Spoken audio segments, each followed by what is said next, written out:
Hello, Varlets.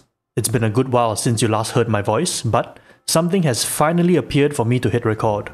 We have a really juicy deep dive into the class system changes coming into patch 13, and it has got me really excited. Let's dive right in. Starting with the vet, the 3 roles, let's call them that, a veteran has are the sharpshooter role, that's what we currently have right now and focuses on staying at range and position shots. The squad leader role, which is focused on providing sustainability and combat support to the team, and the commando or infiltrator role, which is centered around getting close and personal with enemies. Their combat abilities, which are their role-specific ultimates, are as follows.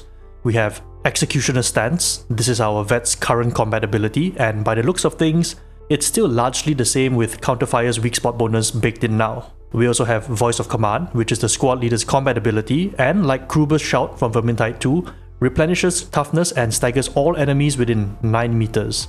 Just for reference, the vet's frag grenade has a radius of 10 meters, so it's a pretty sizable AoE. Finally, we have Infiltrate, which is the combat ability for the commando role, and it allows the vet to recover all of their toughness while entering stealth and gaining a surge of movement speed. When they leave it, they suppress all nearby enemies, making them sitting ducks for you to pick off.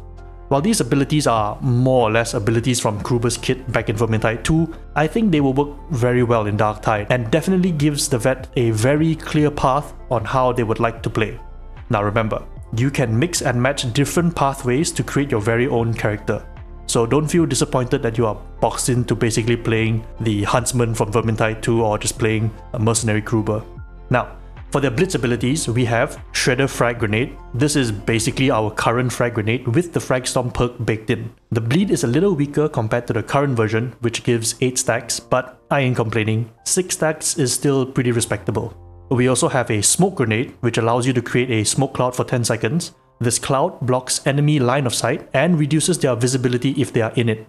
Kind of like the smoke nades from CSGO. I really like this ability because it adds a lot of utility to the kit, and I'm someone who really loves utility. The last Blitz ability is the Crack Grenade. When tossed, this grenade sticks onto flak, carapace and unyielding enemies, dealing heavy damage to them. We're also supposed to have a small section on the vet's Keystone nodes, but it appears that the blog has left them out by accident, I think.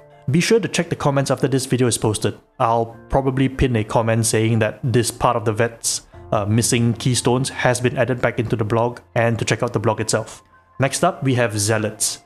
For Zealots, the roles available to them are the Preacher role that we have now, focused on closing the gap and engaging enemies in melee combat. We have a Support role, which I'll just call Warrior Priest for reasons you'll see in a bit.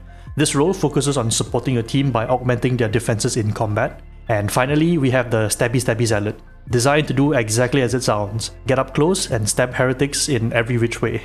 Now, for combat abilities, we have Fury of the Faithful. This is basically the Preacher's Dash, but now has the 20% attack speed perk for 10 seconds baked in as well. At this point, it kind of functions similar to Saltspire's Zealot from Vermintide 2.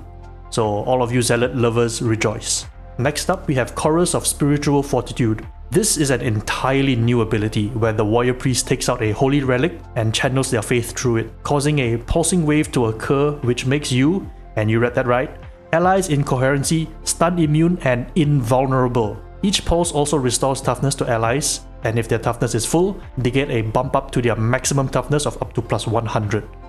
This is an insane ability, is it not? Turning allies invulnerable in an AoE is kind of crazy. I know the Warrior Priest back in Vermintide 2 can make a single ally invulnerable, but man, to make your whole team unbreakable.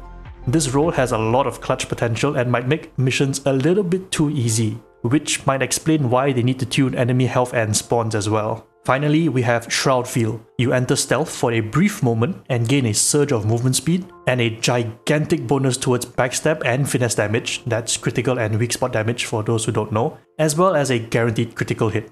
Imagine hitting something with a thunderclap of a thunderhammer while under Shroud Field. Emperor have mercy on the poor bastard or whatever is left of them after. For the Zealot's Blitz abilities, we have Stun Storm Grenade. This is basically working the same as our Preacher's Grenade, but has a larger radius now. Immolation Grenade. Now you too can cosplay as the bomber and yell, "Did someone order a boom?" Does exactly what the bomber's nade does, and it's effective against unarmored enemies. Finally, we have Blades of Faith. Throw a consecrated knife that deals high damage to a single enemy. The unique thing about this Blitz ability is that it can be quick thrown, meaning you can throw knives while using any weapon. You don't have to switch out. This gives the playstyle a lot more fluidity in moment-to-moment combat. On top of that, killing elites and specialists in melee will also replenish a knife, while picking up ammo boxes restores knives as well. Next, we have the Keystone section that was missing from the vet. These are core talent nodes that have a really big influence on how a particular playstyle can be built up. For the Zealot, you get Blazing Piety.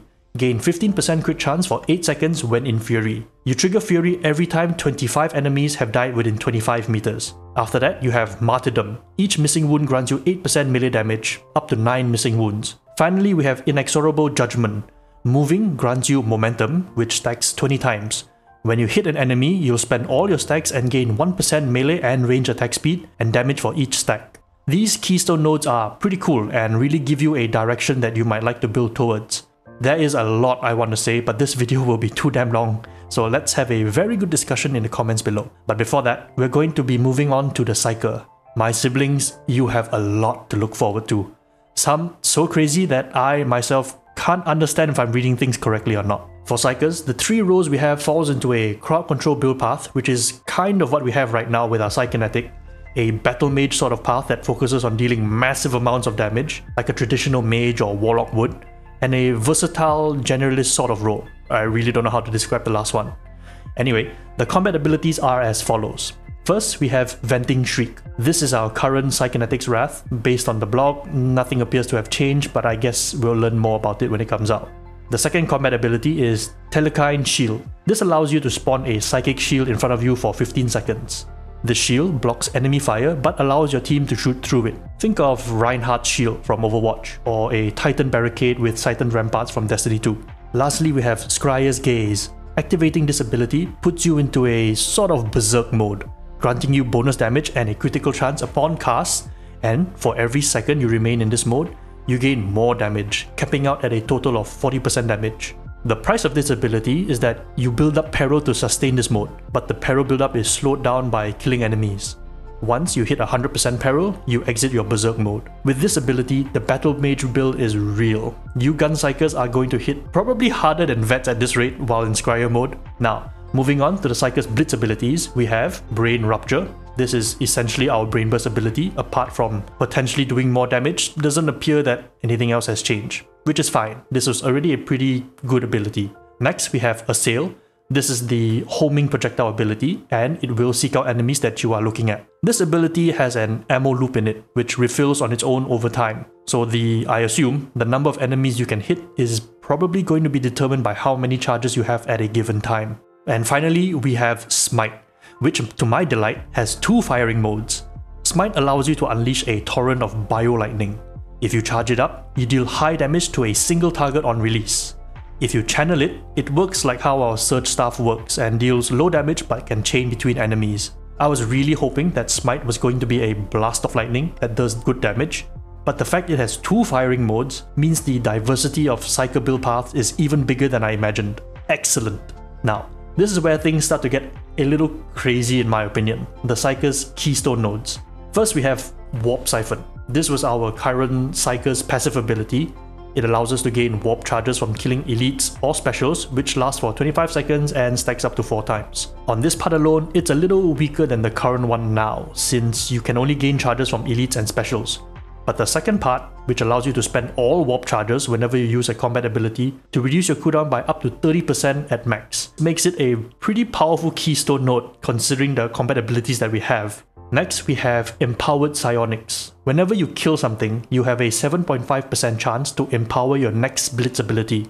If you empower your Brain Rupture, the peril cost is free, it casts 50% faster and deals 50% more damage. This is kind of like having a single cast kinetic barrage built in. If you empower your Smite, it deals 30% more damage and chains between enemies 25% faster. If you empower your Assail, the peril cost is free, the base damage is increased by 50% from 100 to 150, and it doesn't consume any charges. Finally, we have Disrupt Destiny. Every second, enemies within 25 meters have a chance of being marked. Killing a marked enemy restores your toughness, grants you a movement speed boost for 2.5 seconds, and adds a precision bonus for 15 seconds. Each precision bonus grants you 1% damage, 2% critical damage, and a 2.5% weak spot damage. These precision bonuses stack up to 15 times. Tell me this isn't a crazy ability. This section of Keystone notes is just insane. Reading this for the first time got my head spinning at what the game is about to become and the diversity we're about to get.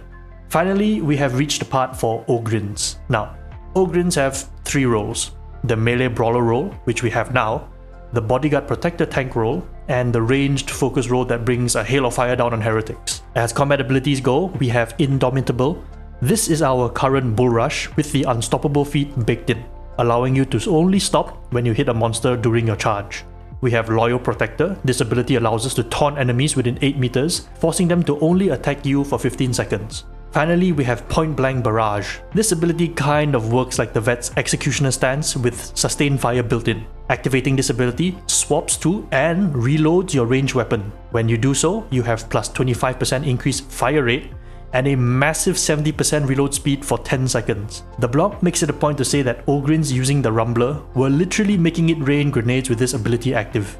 For Blitz abilities, we have Big Friendly Rock. Literally throw a rock or a hunk of junk at a single enemy. Doesn't work too well against carapace armor or unyielding enemies, but you get to hold 4 of them and you pick up a new rock every 60 seconds. And yes, you can expect a review just for this ability for the memes. Next, we have Bombs Away. As I expected, this Blitz basically combines the Ogryns' current box with the Bombs Away feat baked in, except now it opens on hitting an enemy regardless of their armor type.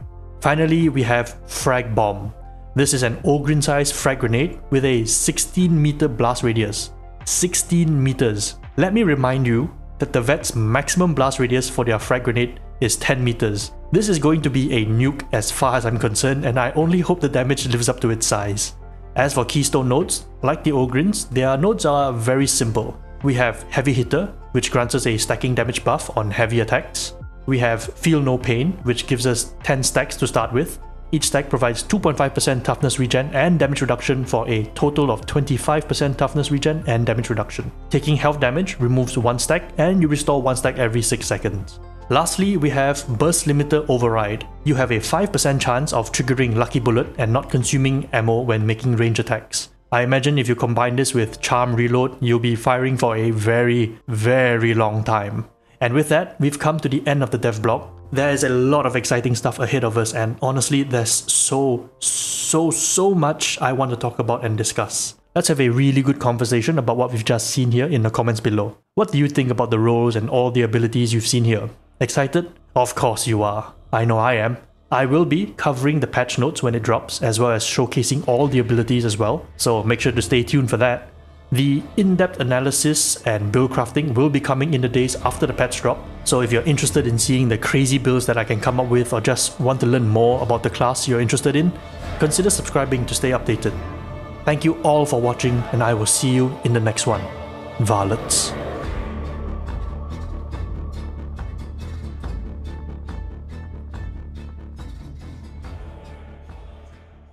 As combat abilities go, we have Indomitable. Am I reading that correctly? Hold on, let me just bring it